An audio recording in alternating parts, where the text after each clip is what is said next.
ইয়া আইয়ুহান নাবিয়্যু জাহিদিল কুফারা ওয়াল মুনাফিকিন ওয়াগলুজ আলাইহিম। হে নবী, জিহাদ চালিয়ে যান কাফেরদের বিপক্ষে, জিহাদ চালিয়ে যান মুনাফিকদের বিরুদ্ধে, কঠোর থাকেন কাফেরদের বিপক্ষে, কঠোর থাকেন মুনাফিকদের বিপক্ষে, কোনো নম্রতা না। ফাবিমা রাহমাতিন মিনাল্লাহি লিনতা লাহুম, আল্লাহর রহমতে নম্র হবেন মুমিনদের ব্যাপারে, কিন্তু কাফেরদের বেলায় নম্রতা না। মহব্বত শিখায় যে ইসলাম, ঘৃণাও শিখায় একই ইসলাম। মান আহাব্বা লিল্লাহ ওয়া আবগাদা লিল্লাহ ওয়া আতা লিল্লাহ ওয়া মানা লিল্লাহ ফাকাদ ইসতাকমালাল ঈমান। নবী বলেন ঈমান পরিপূর্ণ কে করেছে? যে আল্লাহর জন্য ভালোবেসেছে, আল্লাহর জন্য ঘৃণা করেছে। এই আউল বাউল লালনের দল আর এই সমস্ত শারিয়ার আর বিভিন্ন টাক পরা বুদ্ধিজীবীর দল, ওরা যে আমাদেরকে খালি ভালোবাসা আর ভালোবাসা শব্দ শিখিয়ে শিখিয়ে সবার ব্যাপারে অন্তরে ভালোবাসা লালন করতে বলে, ওদের সামনে কি হাদিসগুলো একবারও যায় না, একবারও কি নজরে পড়ে না যে ইসলাম ভালোবাসা শিখায়, একই ইসলাম ঘৃণাও শিখায়। মুহাম্মাদুর রাসূলুল্লাহ ওয়াল্লাযীনা মা আশিদ্দাউ আলাল কুফার রুহামাউ বাইনাহুম। আমরা নিজেদের ব্যাপারে যেমন দয়া মায়া করতে জানি, কাফেরদের বেলায় সর্বোচ্চ কঠোর হতে জানি। এই জাতীয় কিছু হলে যে প্রসঙ্গে বললাম এটা সম্ভব যে মাহদি সে ঈসা।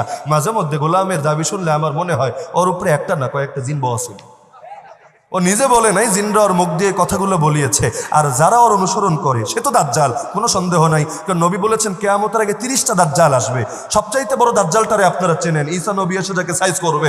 এর আগে 29টা দাজ্জাল আসবে। নবীর যুগেই দাজ্জাল ছিল 2টা। দাজ্জালদের গুণ কি হবে? নবী বলেছেন তারা দাবি করবে তারা আল্লাহর নবী, অথচ আমি সর্বশেষ নবী, আমার পর কোনো নবী নাই। তো গোলাম আহমদ সে কি দাজ্জাল না? বললো দাজ্জাল না। যদি দাজ্জাল হয় পয়েন্ট বুঝছেন, তাহলে কিয়ামতের আগে যে দাজ্জাল আসবে তার শাস্তি কি হাদিসে জানেন? শাস্তি দেবে কে? আল্লাহর নবী ঈসা, এটাও আপনি জানেন। আচ্ছা, শুরুর দাজ্জাল কারা ছিল? মুসাইলিমা কাযযাব, আসওয়াদ আনসি। আসওয়াদ আনসিকে আল্লাহর নবীর যুগেই তাকে শাস্তি দেওয়া হয়েছে। কিভাবে শাস্তি দেওয়া হয়েছে, কি শাস্তি প্রদান করা হয়েছে এটাও জানেন। সিদ্দিক আকবর আবু বকর রাদিয়াল্লাহু আনহুর জামানায় দ্বিতীয় দাজ্জাল মুসাইলিমা কাযযাবকে শাস্তি দেওয়া হয়েছে। কি শাস্তি দেওয়া হয়েছে, কিভাবে দেওয়া হয়েছে, কারা দিয়েছে, কোন মাত্রায় দিয়েছে সেটাও আপনি জানেন। তো মাঝখানের দাজ্জালগুলোর ব্যাপারে উম্মার করণীয় কি হবে সেটাও তো জানা থাকারই কথা। কেউ আবার বলবে উস্কানিমূলক বক্তব্য নাকি? উস্কানিমূলক বক্তব্যের কি আছে? দলিলের আলোচনায় না গেলেও ইতিহাসই তো আমাদেরকে এটা জানাচ্ছে। দাজ্জালদের ব্যাপারে উম্মত নরম হবে না কঠোর হবে? নাকি নরম হবেন যে আরএফএলের বালতি কোনো তুলনাই চলে না, প্রাণের জুস না খেলে প্রাণই তো ঠান্ডা হয় না। এখন এই প্রাণ আর আরএফএলই যখন কাদিয়ানির মদতদাতে এই দেশে, তাহলে কাদিয়ানিদেরকে খারাপ বলি কিভাবে? আর খারাপ বললে সে আরএফএল আর প্রাণ গ্রহণ করার কারণে নিজের দায়ও তো, নিজের কাঁধেও দায় তো একটু এসে পড়ে, এমন ধারণা আছে নাকি কারো? কাদিয়ানিদের ব্যাপারে নরম হবো না কঠোর হবো? কার আদেশ এটা? কার আদেশ? ইয়া আইয়ুহান নাবিয়্যু জাহিদিল কুফারা ওয়াল মুনাফিকিন ওয়াগলুজ আলাইহিম। হে নবী, জিহাদ চালিয়ে যান কাফেরদের বিপক্ষে, জিহাদ চালিয়ে যান মুনাফিকদের বিরুদ্ধে, কঠোর থাকেন কাফেরদের বিপক্ষে, কঠোর থাকেন মুনাফিকদের বিপক্ষে, কোনো নম্রতা না। ফাবিমা রাহমাতিন মিনাল্লাহি লিনতা লাহুম, আল্লাহর রহমতে নম্র হবেন মুমিনদের ব্যাপারে, কিন্তু কাফেরদের বেলায় নম্রতা না। মহব্বত শিখায় যে ইসলাম, ঘৃণাও শিখায় একই ইসলাম। মান আহাব্বা লিল্লাহ ওয়া আবগাদা লিল্লাহ ওয়া আতা লিল্লাহ ওয়া মানা লিল্লাহ ফাকাদ ইসতাকমালাল ঈমান। নবী বলেন ঈমান পরিপূর্ণ কে করেছে? যে আল্লাহর জন্য ভালোবেসেছে, আল্লাহর জন্য ঘৃণা করেছে। এই আউল বাউল লালনের দল আর এই সমস্ত শারিয়ার আর বিভিন্ন টাক পরা বুদ্ধিজীবীর দল, ওরা যে আমাদেরকে খালি ভালোবাসা আর ভালোবাসা শব্দ শিখিয়ে শিখিয়ে সবার ব্যাপারে অন্তরে ভালোবাসা লালন করতে বলে, ওদের সামনে কি হাদিসগুলো একবারও যায় না, একবারও কি নজরে পড়ে না যে ইসলাম ভালোবাসা শিখায়, একই ইসলাম ঘৃণাও শিখায়। মুহাম্মাদুর রাসূলুল্লাহ ওয়াল্লাযীনা মা আশিদ্দাউ আলাল কুফার রুহামাউ বাইনাহুম। আমরা নিজেদের ব্যাপারে যেমন দয়া মায়া করতে জানি, কাফেরদের বেলায় সর্বোচ্চ কঠোর হতে জানি। নারায়ে তাকবীর, নারায়ে তাকবীর। কাফের কাফের, কাদিয়ানি কাফের, নবীর পরে নবী নাই, সংসদে আইন চাই, নবীর পরে নবী নাই, জিহাদ জিহাদ জিহাদ চাই। নারায়ে তাকবীর। তো কাদিয়ানীদের বেলায় কি আমরা নরম হব না কঠোর হব? কঠোর তো হতেই হবে, না হলে ঈমান থাকবে কিভাবে? দেশের শত্রুদের বিরুদ্ধে কঠোর হবেন, দলের শত্রুদের বিরুদ্ধে কঠোর হবেন, নিজের শত্রুদের বিরুদ্ধে কঠোর হবেন, আল্লাহ এবং তার রাসূলের শত্রুদের বেলায় নরম হবেন। এই দ্বিমুখী নীতি কেন? আপনার চোখে কি দেশ বড় না আল্লাহ বড়? দল বড় না আল্লাহ বড়? নিজে বড় না আল্লাহ বড়? জবাব যদি দেন আল্লাহই বড়, তাহলে আল্লাহর দুশমনদের বেলায় তো সর্বোচ্চ কঠোরতার দাবি রাখে। এই যুগে আবার অনেকে এটা নিয়ে দ্বিমত করে। আমাদের অনেক ভাইয়েরাই তারা বলে এই যে স্লোগান দিল কাদিয়ানীদেরকে সংসদে এই সমস্ত ঘোষণা দিয়েই অমুসলিম আর কাফের ঘোষণা করা কি দরকার? রাষ্ট্রের হাতে ঈমান আর কুফরের এই সনদটা তুলে দেওয়ার কি দরকার? বলে না অনেকে। আমাদের মধুপুরের পীর সাহেব হুজুরও তো বলে গেলেন যে এই জিনিসটা আমরা চাই যে কাদিয়ানীরা যে ঈমানদার না, ওরা যে কাফের, এটা সংসদে পাশ হয়ে আসুক আমরা চাই। এটা নিয়ে আমাদের অনেক ভাইয়ের আপত্তি করে। কেন আপত্তি করে জানেন? একটা বাস্তবতা না বোঝার কারণে। আমরা কখনো এটা মনে করি না যে আমাদের হুজুরদের ফতোয়া দেওয়ার যোগ্যতা শেষ, আমরা ফতোয়া নিয়ে সন্দেহে আছি।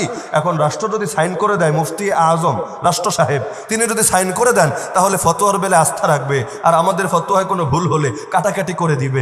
এজন্য আমরা রাষ্ট্রের কাছে এই দাবি জানাই, আমরা সেকুলার আর বাতিলদেরকেই নিজেদের রব মনে করি, অন্যথায় নিজেদের বেলায় আস্থা রাখি না।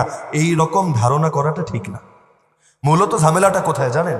কাফেরকে যদি মুসলমান বলে আপনার ভালো লাগে, দাজ্জালকে যদি ইমানদার বলে এতে আপনার উপকার হয়, এই কাদিয়ানীদেরকে যদি রাষ্ট্রীয়ভাবে অমুসলিম ঘোষণা না করা হয়, আইডি কার্ডে, নাগরিক পরিচয়পত্রে, জন্ম সনদে, চেয়ারম্যান সার্টিফিকেটে, সব কিছুর মধ্যে এদের পরিচয়কে মুসলমান বলা হবে না কাফের বলা হবে? বলেন না, যদি অমুসলিম ঘোষণা না করা হয় তাহলে মুসলমান লেখা হবে না কাফের লেখা হবে? মুসলমানই তো লেখা হবে। যদি এটা ঘোষণা না করা হয় তাহলে তখন কি হবে? এই যেই কাদিয়ানী ডিবেটার এসেছিল ফেস দ্য পিপলের টক শোতে, সে বলল যে গত বছর না তার আগের বছর সে গিয়ে ওমরা করে এসেছে। আপনি ভাবতে পারেন বাইতুল্লাহ কেন, শুধু হারামাইন শরীফাইন কেন, জাজিরাতুল আরবের মধ্যেই তো কোনো মুশরিক ঢোকা জায়েজ নাই। এই মুশরিকদেরকে সেখান থেকে বের করে দেওয়া গোটা উম্মতের উপর ফরজে কিফায়া। আখরিজুল ইয়াহুদ ওয়াল মুশরিকিন মিন জাজিরাতিল আরব ইন্নামাল মুশরিকুনা নাজাস ফালা ইয়াকরাবুল মসজিদাল হারাম বাদা আমিহিম হাযা।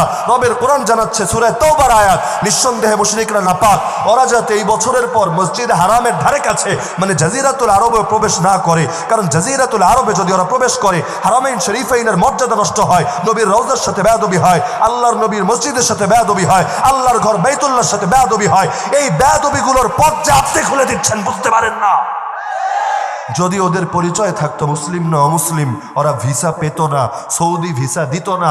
সৌদি তো আর কলিজা চেক করে দেখতে পারবে না ভেতরে কাদিয়ানিয়াত আছে না ভেতরে ঈমান আর ইসলাম আছে।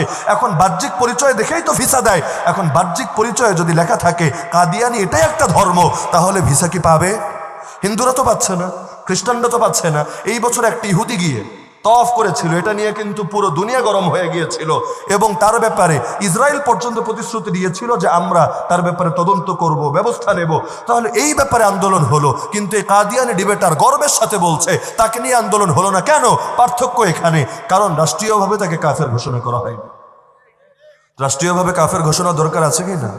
না হলে আপনার মসজিদের সভাপতিও হতে পারে কাদিয়ানি, আপনার দেশের ধর্মমন্ত্রীও হতে পারে কাদিয়ানি, ইসলামিক ফাউন্ডেশনের ডিজিও হতে পারে কাদিয়ানি, যে কোনো গুরুত্বপূর্ণ জায়গায় বসতে পারে কাদিয়ানি, মুসলমানদের কবরস্থানেও দাফন হতে পারে কাদিয়ানি। দেখলে আপনার বাচ্চাও সালাম দিতে পারে আসসালামু আলাইকুম ওয়া রাহমাতুল্লাহ, অথচ কাফেরকে সালাম দেওয়া জায়েজ নাই, নবীর নিষেধ। সুতরাং এই সমস্ত পাপের দরজা যে আপনি খুলে দিচ্ছেন, আপনার মেয়ে অথবা আপনার মেয়ে না হোক, এই দেশেরই কোনো মুসলিম বোন তার সাথে বিবাহ বন্ধনে আবদ্ধ হতে পারে, কারণ প্রেম হয়েছে ধরেন, এখন সে তো আর তার সবকিছু চেক করে দেখার সুযোগ নাই, কলিজার মধ্যে কি বিশ্বাস আছে। আর কাদিয়ানি তো নিজেকে অন্য পরিচয় দেয় না, বলে আমি মুসলিম, আহমদি মুসলিম। তো সমস্যা কোথায়? না বুঝে তার সঙ্গে যে বিয়ে করবে, বিয়ে তো বৈধ হবে না, না হলে শারীরিক সম্পর্ক হালাল হবে না, জিনা হবে। যদি জিনা হয়, পরবর্তী যে প্রজন্ম আসবে সেখান থেকে হালাল জাদা হবে না, হারাম জাদা হবে। তা আমরা রাষ্ট্রের কোনো মুফতি সাহেব মনে করি, নিজেদের ফতোয়ার বেলা আমরা অনাস্থায় ভুগি না, কিন্তু নবীর আদেশ তো অন্যায় দেখলে হাত দিয়ে প্রতিরোধ করা, না পারলে জবান দিয়ে প্রতিবাদ করা। আমাদের জবান আছে, হাত তো নাই, প্রশাসনিক কোনো শক্তি নাই, কিন্তু প্রশাসনিক শক্তি যদি কার্যকর ওদের বেলায় না করা হয়, আরে আমার বয়ান কি সবাই শুনবে? আমার লেখা বই কি সবাই পড়বে? আমাদের হুজুরদের আওয়াজ কি প্রত্যেকের কানে পৌঁছবে? বড় একটা অংশ থাকবে যাদের সংখ্যাও কোটি কোটির কম না, তারা তো এদের ব্যাপারে ভুল ধারণায় ভুগবে। তো যদি রাষ্ট্রীয়ভাবে সিদ্ধান্ত আসে, দাওয়াতের ফিলটা সহজ হয়ে যায়, এর মানে এটা না যে আমরা বাতিলরে খুদা বানিয়ে নিয়েছি, আমরা ওদেরকে মুফতি আজম মনে করেছি, বরঞ্চ দাওয়াতের সুবিধার্থে আমরা এই দাবিটা তুলেছি। অন্যথায় দাবি তোলারও কিছু ছিল না, কারণ এটা তো ওদের প্রত্যেকের ইমানি জিম্মাদারি। যদি ওরা এদেরকে কাফের ঘোষণা না করতে পারে, ওরা তো আল্লাহর নবীর সামনে কিয়ামতের দিন কেমনে মুখ দেখাবে? হয়তো ইমানদারের পক্ষে, না হলে দাজ্জালের পক্ষে। যদি দাজ্জালের পক্ষে হয়, ইমানদারের সঙ্গে তার হাসর তো নসিব হবে না, হওয়ার কথাও না। তো কাদিয়ানিরা কিভাবে আগাচ্ছে পয়েন্ট বলছিলাম। একটা বললাম দাওয়াতে, নেক্সট সূরাত দিয়ে ধোকা দিচ্ছে, আর 2 নম্বর হলো সাপোর্ট পাচ্ছে আর্থিকভাবেও রাষ্ট্রীয়ভাবে।